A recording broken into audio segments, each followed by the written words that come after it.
আসসালামু আলাইকুম, শুভেচ্ছা সহ আমন্ত্রণ জানাচ্ছি দেশের এবং দেশের বাইরের সকল দর্শক শ্রোতাকে চ্যানেল আই সংবাদ আয়োজন নিয়ে বার্তাকক্ষে রয়েছি আহমেদ মেহেদী হাসান। সংবাদের শুরুতেই চলুন জেনে নেওয়া যাক ফ্রেশ আটা ময়দা সুজি সংবাদ শিরোনাম। ঈদের টানা ৯ দিন ছুটি পাচ্ছেন সরকারি কর্মকর্তা কর্মচারীরা। উপদেষ্টা পরিষদের বৈঠকে ৩রা এপ্রিল ছুটি অনুমোদন। বাংলাদেশের স্বাস্থ্য খাতে বিনিয়োগে আগ্রহী চীন। একমত হওয়া বিষয় নিয়ে এগিয়ে যেতে হবে বলছেন বিএনপি নেতারা। ঐকমত্য কমিশনে বিএনপির সংস্কার প্রস্তাব জমা রোববার। সংস্কার বিষয়ে দলগুলোর দ্বিধা নেই মনে করে জাতীয় ঐকমত্য কমিশন। ন্যূনতম সংস্কার প্রয়োজনীয় সময় দিতে রাজি জামাত। রাষ্ট্র কাঠামো সংস্কার না করে গণতন্ত্র ও জবাবদিহি নিশ্চিত করা সম্ভব নয় জানালেন সংবিধান সংস্কার কমিশন প্রধান। সুষ্ঠু নির্বাচনের জন্য নির্দলীয় সরকার প্রয়োজন মন্তব্য। ঘুষ লেনদেনের মামলায় তারেক বাবর সহ ৮ জন খালাস। বিচারিক আদালতে মামলা না থাকায় তারেকের দেশে ফিরতে বাধা নেই আইনজীবীদের দাবি। এবং প্রাচীন সভ্যতার দেশ মিশরে জনপ্রিয় পর্যটন কেন্দ্র শার্ম আল শেখ জীববৈচিত্র্যের জন্য পর্যটকদের কাছে আকর্ষণীয় এক শহর।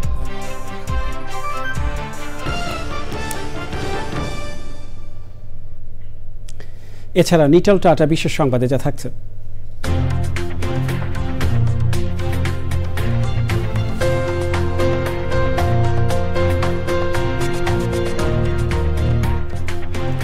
সুখী দেশের তালিকায় আবারও শীর্ষে ফিনল্যান্ড, পিছিয়েছে বাংলাদেশ।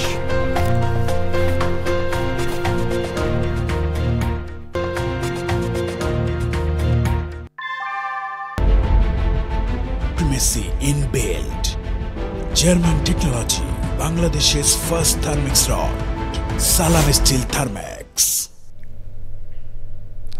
সংবাদ শিরোনামগুলো জানাচ্ছিলাম। প্রিয় দর্শক, এখনকার সংবাদ আয়োজনে একই সঙ্গে চ্যানেল আইয়ের ইউটিউব চ্যানেলে এবং চ্যানেল আইয়ের ওটিটি প্ল্যাটফর্ম আই স্ক্রিনে লাইভ স্ট্রিমিং হচ্ছে। যাওয়া যাক বিস্তারিত সংবাদে।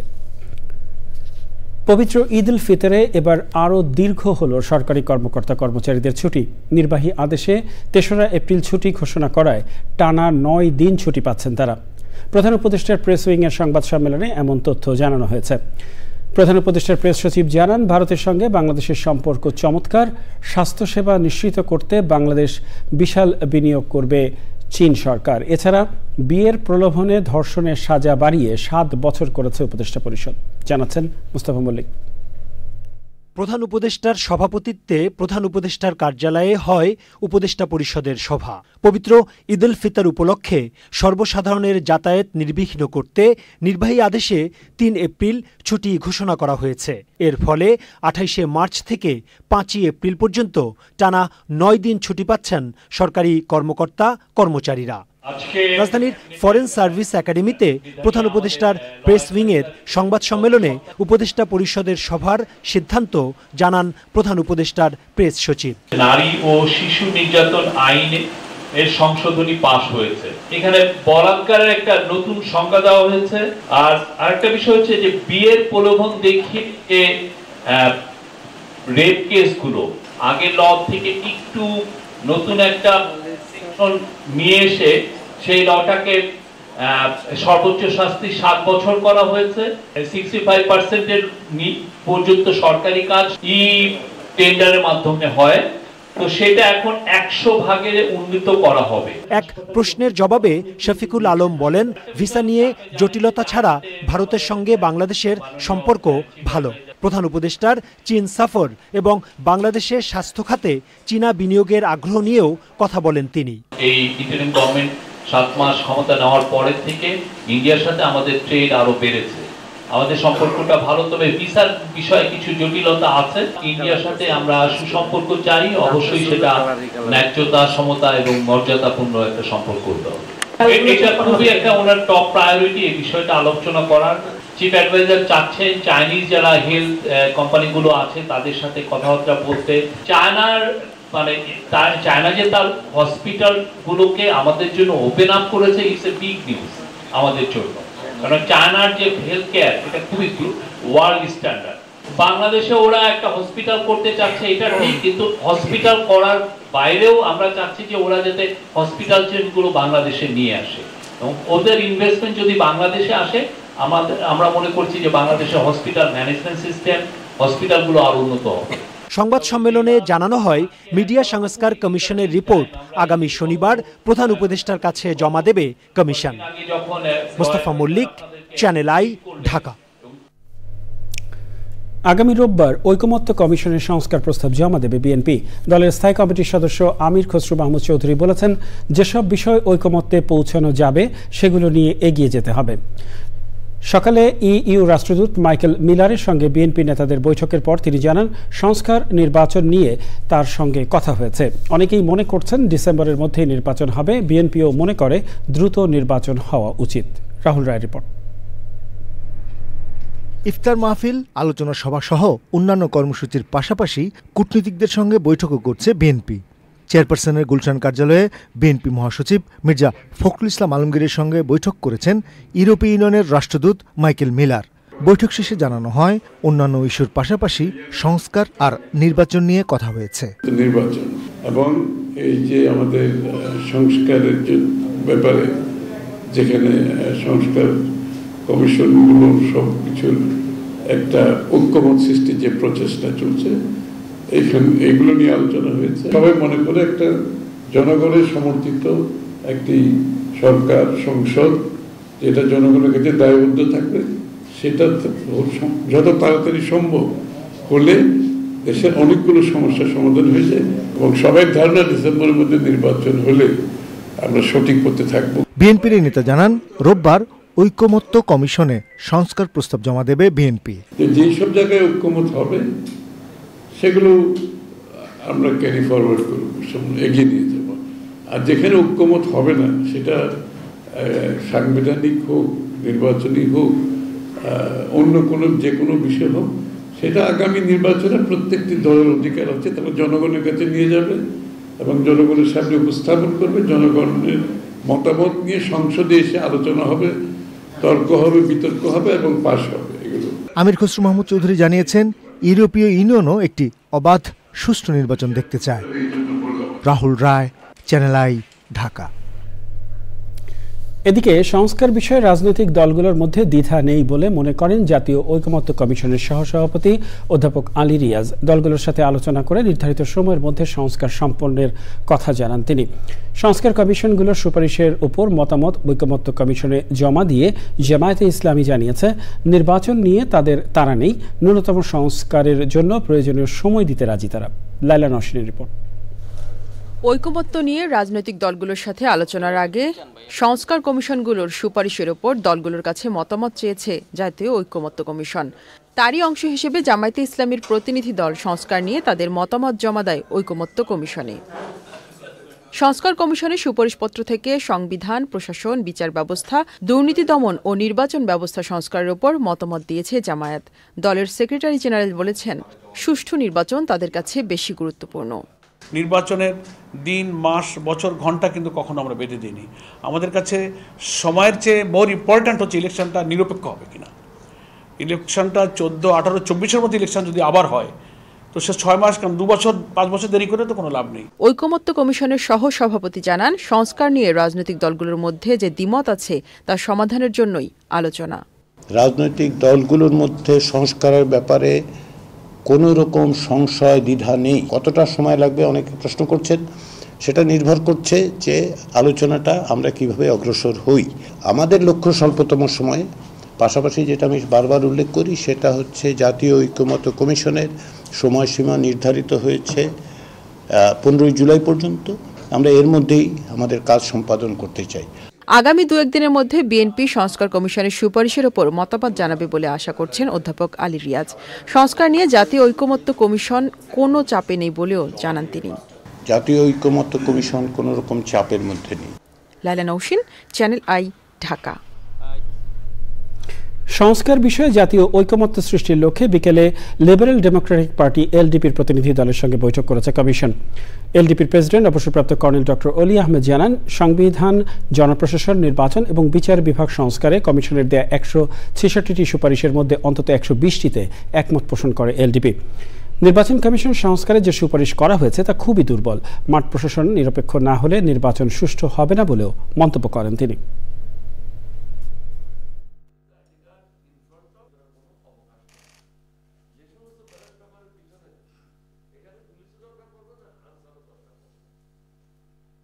তাদের উচিত ছিল, বিভিন্ন সময় রাজনৈতিক দলের সাথে সংলাপ হয়েছে, সংলাপের সব কাগজগুলি সংগ্রহ করা উচিত ছিল। সংগ্রহ করলেই ওখান থেকে একটা সামারি তৈরি করা, it would have been very easy. আপনি যতই কিছু চেষ্টা করেন নির্বাচন সুষ্ঠু করতে পারবেন না যদি দুইজন লোক কাজ না করে। একজন হলো ওসি, আরেকজন হলো ইউএনও। এখানে আর কেউ নির্বাচন কন্ট্রোল করে না। ওই দিন আর আপনি কাউকে পাবেন না, এই দুজনেই নির্বাচন কন্ট্রোল করে। এদিকে সংবিধান সংস্কার কমিশনের প্রধান ডক্টর আলী রিয়াজ বলেছেন, রাষ্ট্র কাঠামো সংস্কার না করে যত নিরপেক্ষভাবে নির্বাচন করা হোক না কেন গণতান্ত্রিক ও জবাবদিহিমূলক রাষ্ট্র ব্যবস্থা নিশ্চিত করা সম্ভব হবে না। রাজধানীতে নাগরিক সংগঠন সুজনের উদ্যোগে আলোচনায় তিনি একথা বলেন। অনুষ্ঠানে নির্বাচন ব্যবস্থা সংস্কার কমিশনের প্রধান ডক্টর বদিউল আলম মজুমদার বলেন, সুষ্ঠু ও নিরপেক্ষ নির্বাচনের জন্য নির্দলীয় সরকার প্রয়োজন। জান্নাতুল বাকিয়া কেকা রিপোর্ট। রাজধানীর সিডাপ মিলনায়তনে রাষ্ট্র সংস্কারে রাজনৈতিক ঐক্যমত ও নাগরিক ভাবনা শীর্ষক আলোচনা। সুশাসনের জন্য নাগরিক সুজনের উদ্যোগে আলোচনায় সংবিধান, নির্বাচন কমিশন সহ নানান রাষ্ট্রীয় কাঠামোর সংস্কার নিয়ে দীর্ঘ প্রবন্ধ উপস্থাপন করা হয়। বিগত 17 বছরে দেশের রাষ্ট্রীয় কাঠামো শক্তিশালী না হয়ে দুর্বল হয়েছে জানিয়ে সংস্কারের বিষয়ে আলোকপাত করেন সংবিধান সংস্কার কমিশনের প্রধান ডক্টর আলী রিয়াজ। সংসদ সদস্যদেরকে ব্যক্তির করতল করা হয়েছে। একদিকে বিচার বিভাগের স্বাধীনতাহীনতা, পার্লামেন্টকে কার্যত একদলীয় ব্যবস্থায় রূপান্তরের সব পদ্ধতি খোলা রাখা, প্রধানমন্ত্রীর একচ্ছত্র আধিপত্য নিশ্চিত করা, এগুলো কোনো অবস্থাতেই গণতান্ত্রিক কোনো জবাবদিহিমূলক রাষ্ট্র গঠনের জন্য অনুকূল নয়। এগুলো মোকাবেলা করা ছাড়া, সংস্কার করা ছাড়া বাংলাদেশে জবাবদিহিমূলক রাষ্ট্র তৈরি করা যাবে না। উন্মুক্ত আলোচনার পর সঞ্চালক ও সভাপতির বক্তব্যে স্বাধীন নির্বাচন কমিশন ও কমিশনের দায়বদ্ধতা নিশ্চিত করার তাগিদ দেয়া হয়। আমরা যেটা মনে করেছি, আমাদের নির্বাচনী ব্যবস্থাটাকে পরিচ্ছন্ন করতে হবে, আমাদের রাজনৈতিক অঙ্গনকে পরিচ্ছন্ন করতে হবে, আমাদের টাকার খেলা বন্ধ করতে হবে। নির্বাচনের সময় যদি একটা দলীয় সরকার ক্ষমতা থাকে তাহলে নির্বাচন কমিশন স্বাধীনভাবে দায়িত্ব পালন করতে পারে না, শুধু নির্বাচন কমিশনে কেউ স্বাধীনভাবে দায়িত্ব পালন করতে পারে। তাই নির্বাচনকালীন একটা নিরপেক্ষ সরকার দরকার, নির্দলীয় সরকার দরকার। আলোচনায় সংস্কারের পক্ষে রাজনৈতিক দলগুলোর ঐক্যমত জরুরি বলে উল্লেখ করেন বক্তারা। Jannatul Bakiya Keka, channel I, Dhaka. Engineer Sabbir হত্যা মামলায় ঘুষ লেনদেনের অভিযোগে করা মামলায় বিএনপির ভারপ্রাপ্ত চেয়ারম্যান তারেক রহমান এবং সাবেক স্বরাষ্ট্র প্রতিমন্ত্রী লুৎফুজ্জামান বাবর সহ 8 জনকে বেকসুর খালাস দিয়েছেন আদালত। তাদের আইনজীবীদের দাবি, বিচারিক আদালতে তারেক রহমান এবং বাবরের বিরুদ্ধে আর কোনো মামলা নেই। তারেক রহমানের দেশে আসার কোনো বাধা নেই বলেও দাবি করেন তারা। সাবেক তত্ত্বাবধায়ক সরকারের সময় এই মামলা করেছিল দুর্নীতি দমন কমিশন।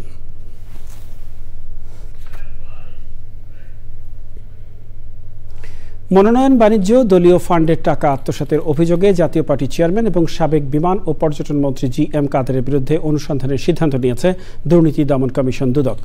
বিকেলে সংস্থার প্রধান কার্যালয়ে ব্রিফিংয়ে এই সিদ্ধান্তের কথা জানান দুদকের মহাপরিচালক আক্তার হোসেন। এছাড়া জ্ঞাত আয় বহির্ভূত সম্পদ এবং 132 কোটি টাকার সন্দেহজনক লেনদেনের অভিযোগে পৃথক 3টি মামলা হয়েছে সাবেক মন্ত্রী ও আওয়ামী লীগ নেতা আমির হোসেন আমু এবং তার মেয়ে ও শালিকার বিরুদ্ধে। জি.এম. কাদেরের দুর্নীতি প্রসঙ্গে দুদকের অভিযোগ, 2018 সালে সংসদ নির্বাচনের পর নারী আসনে এমপি মনোনয়নে 18 কোটি টাকা করে নিয়েছেন জি.এম. কাদের। আওয়ামী লীগ আমলে নিবন্ধিত বিভিন্ন নির্বাচন পর্যবেক্ষক সংস্থার নিবন্ধন থাকবে কিনা তা নিয়ে আলোচনা হয়েছে। কমিশন সভায় এ ব্যাপারে চূড়ান্ত সিদ্ধান্ত হবে বলে জানিয়েছেন নির্বাচন কমিশনার আনোয়ারুল ইসলাম সরকার। আগামী জাতীয় সংসদ নির্বাচন সামনে রেখে সংসদীয় আসনের সীমানা পুনর্নির্ধারণ, রাজনৈতিক দলের নিবন্ধন সহ 5টি বিষয় নিয়ে বৈঠকে বসে নির্বাচন কমিশনের সংশ্লিষ্ট কমিটি।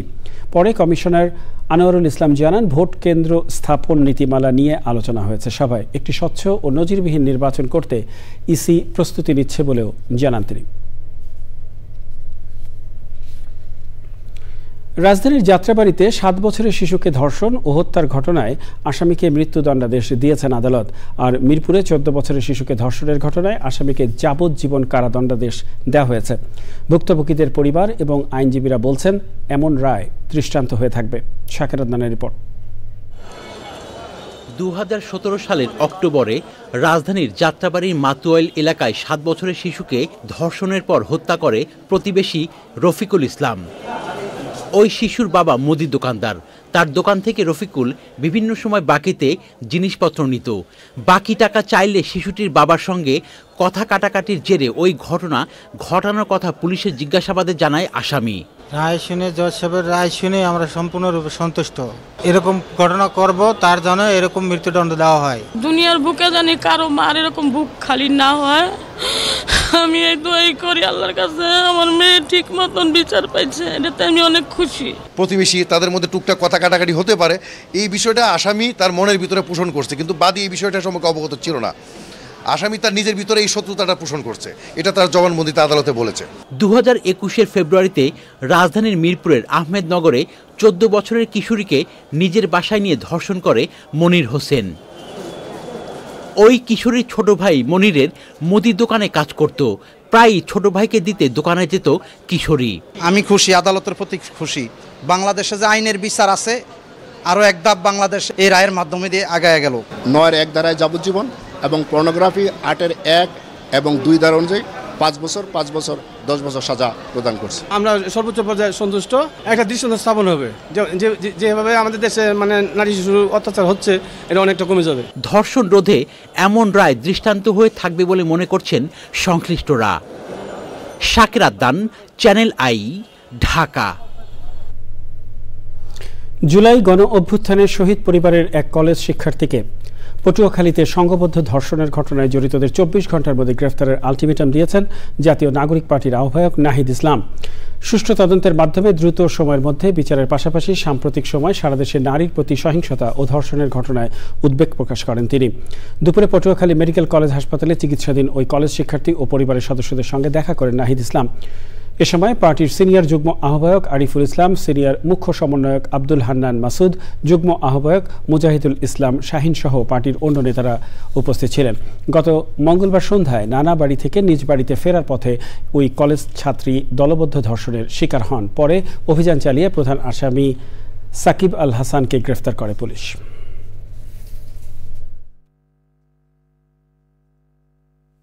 দ্রুত সময়ের মধ্যে সুষ্ঠু তদন্ত করে এটার বিচার, এই ঘটনার বিচার নিশ্চিত করতে হবে।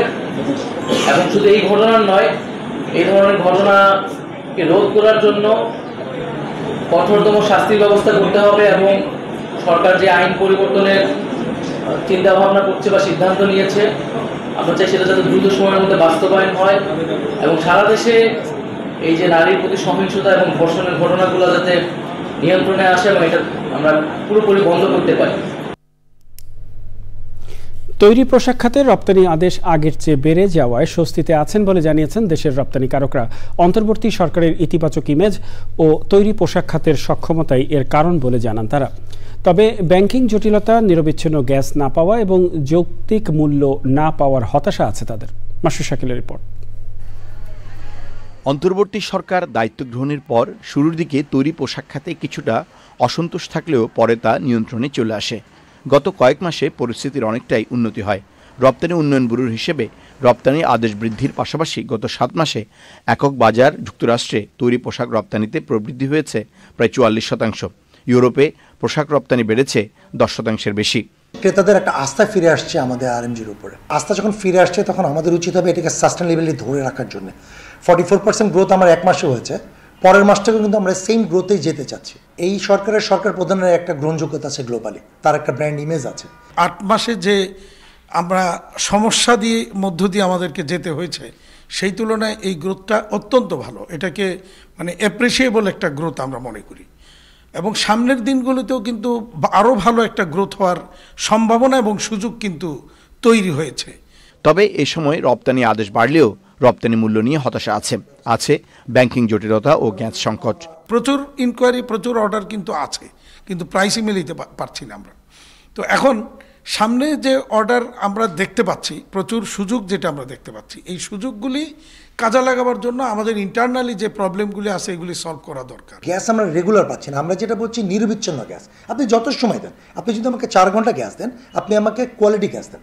কারণ ডাইং মিলে যখন আপনি একটা জিনিস গ্যাসের প্রসেস করছেন, যদি মাঝে বন্ধ হয়ে যায় তাহলে এটার রিজেকশনটা অনেক বেশি আছে, ডেলিভারি প্রপার মতো দেওয়া যায় না, আমরা প্রতিযোগিতা বাজার থেকে হেরে যাব। তবে রপ্তানিকারকরা মনে করেন 2026 সালে এলডিসি থেকে উত্তরণে পুরোপুরি প্রস্তুত নয় তৈরি পোশাক খাত, এতে রপ্তানিতে নেতিবাচক প্রভাব পড়বে। Masrur Shakil, channel I, Dhaka. পৃথিবীর অন্যতম প্রাচীন সভ্যতার দেশ মিশর। দেশটির জনপ্রিয় পর্যটন কেন্দ্র হিসেবে পরিচিত শার্ম আল শেখ শহর। স্কুবা ডাইভিং আর স্নোরকেলিং, অনুকূল পরিবেশ আর বৈচিত্র্যময় জীববৈচিত্র্যের জন্য সারা বিশ্বের পর্যটকদের অন্যতম আকর্ষণ এই শহরটি। বিভিন্ন আন্তর্জাতিক সম্মেলনের আয়োজন করা হয় শান্তির শহর হিসেবে বিশেষ স্বীকৃতি পাওয়া শহর শার্ম আল শেখে। মিশরের শার্ম আল শেখ নিয়ে মুশাহিদ রনির ডেস্ক রিপোর্ট।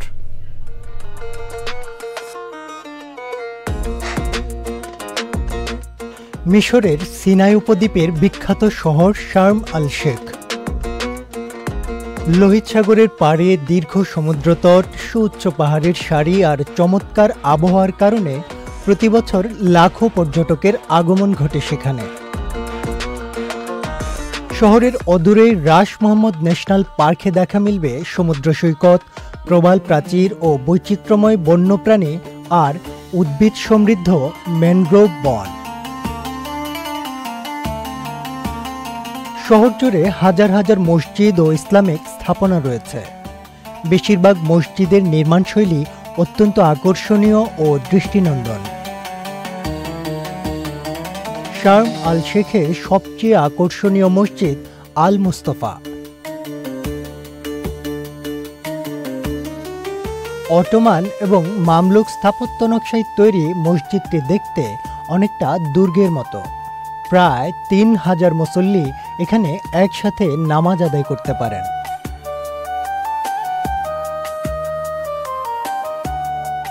ওল্ড টাউন মার্কেটের পাশে প্রায় 3000 বর্গমিটার আয়তনের আল সাহাবা শার্ম আল শেখের দ্বিতীয় বৃহত্তম মসজিদ। দৃষ্টিনন্দন মসজিদ ও ইসলাম প্রধান দেশ মিশর ইতিহাস, স্থাপত্য ও সংস্কৃতি এবং সভ্যতার বাহক, যা সারা বিশ্বের পর্যটকদের কাছে অন্যতম আকর্ষণ। মুশাহিদ রনি, প্রকৃতি ও জীবন ডেস্ক, চ্যানেল আই। প্রিয় দর্শক, মিশরের শার্ম আল শেখ নিয়ে বিশেষ আয়োজন দেখবেন আজ রাত 10:15 প্রকৃতি ও জীবন অনুষ্ঠানে। এর সাথে সময় হলো কিছুক্ষণের বিরতি নেবার, আর বিরতির পরে আরও জানিয়ে ফিরছি। বিরতির পরে আবারও ফিরে এলাম চ্যানেল আই সংবাদে। যুদ্ধবিধ্বস্ত গাজায় ইসরায়েলি হামলায় কমপক্ষে 970 ফিলিস্তিনি নিহত হয়েছে। গাজার স্বাস্থ্য মন্ত্রণালয়ের তথ্য অনুযায়ী মঙ্গলবার ইসরায়েলে যুদ্ধবিরতি লঙ্ঘনের পর থেকে প্রথম দিন 183 শিশুসহ কমপক্ষে 436 ফিলিস্তিনি নিহত হয়। আই স্ক্রিন সাংস্কৃতিক সংবাদ।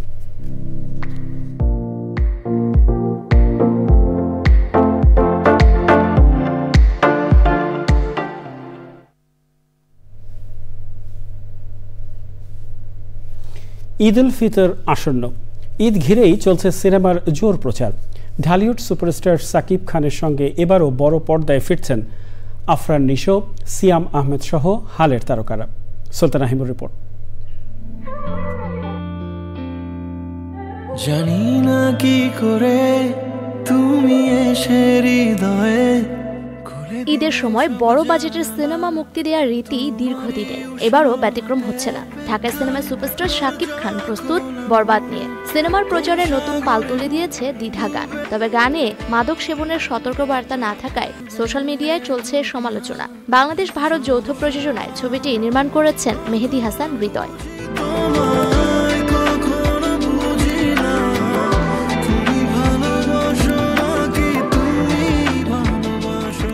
2 বছর বিরতির পর আফরান নিশো ফিরছেন দাগি হয়ে। শিহাব শাহীন পরিচালিত সিনেমায় নিশোর বিপরীতে অভিনয় করেছেন তমা মির্জা। হালের জনপ্রিয় নায়ক সিয়াম আহমেদও পিছিয়ে নেই, ফিরছেন এম রহিম পরিচালিত সিনেমা জঙ্গলি নিয়ে। তার সাথে জুটি বেঁধেছেন বুবলি। অভিনেতা মোশাররফ করিমের চক্কর 302 সিনেমার টিজারও মুক্তি পেয়েছে। আলোচনায় রয়েছে সজল ও নুসরাত ফারিয়ার নতুন সিনেমা জিন 3।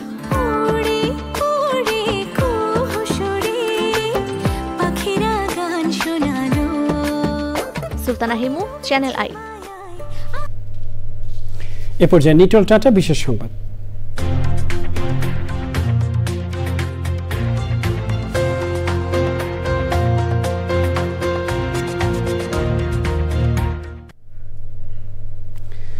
বিশ্বের সুখী দেশের তালিকায় আবারও প্রথম হলো ফিনল্যান্ড। এ নিয়ে টানা অষ্টমবার দেশটির শীর্ষে রইল।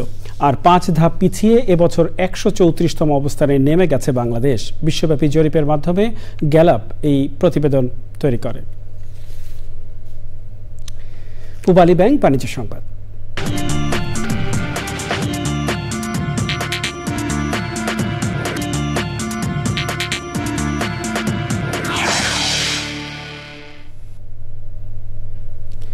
মালয়েশিয়ার home improvement brand mister DIY এর 4র্থ স্টোর উদ্বোধন হয়েছে ধানমন্ডিতে। জাঁকজমকপূর্ণ আয়োজনে ধানমন্ডির 7 মসজিদ রোডে নতুন স্টোর যাত্রা শুরু করেছে। উদ্বোধনী অনুষ্ঠানে ছিলেন মিস্টার DIY এর কর্মকর্তারা। গৃহস্থালী পণ্য, হার্ডওয়্যার সরঞ্জাম, ইলেকট্রনিক আইটেম, গাড়ির অ্যাক্সেসরিজ, ফার্নিশিং সামগ্রী, স্টেশনারি, খেলাধুলার সরঞ্জাম, খেলনা, উপহার সামগ্রী, কম্পিউটার, মোবাইল অ্যাক্সেসরিজ, জুয়েলারি এবং কসমেটিক্স পাওয়া যাবে মিস্টার DIY স্টোরে।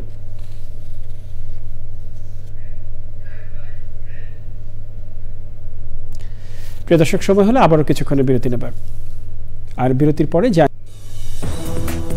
প্রিয় দর্শক আমন্ত্রণ আরও একবার চ্যানেল আই সংবাদ। এই পর্যায়ে জানাবো খেলার খবর।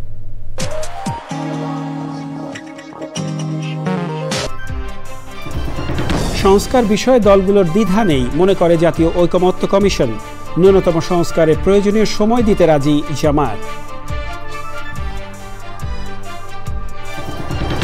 রাষ্ট্র কাঠামো সংস্কার না করে গণতন্ত্র ও জবাবদিহি নিশ্চিত করা সম্ভব নয় জানালেন সংবিধান সংস্কার কমিশন প্রধান।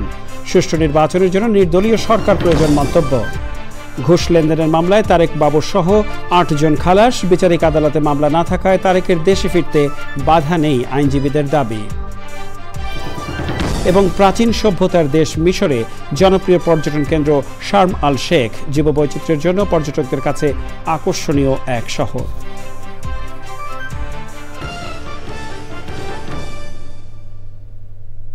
প্রিয় দর্শক, এর সাথে শেষ করছি এখনকার সংবাদ আয়োজন। সংবাদে এতক্ষণ আমাদের সাথে থাকার জন্য সংবাদ টিমের সবার পক্ষ থেকে আপনাদের আবারও শুভেচ্ছা।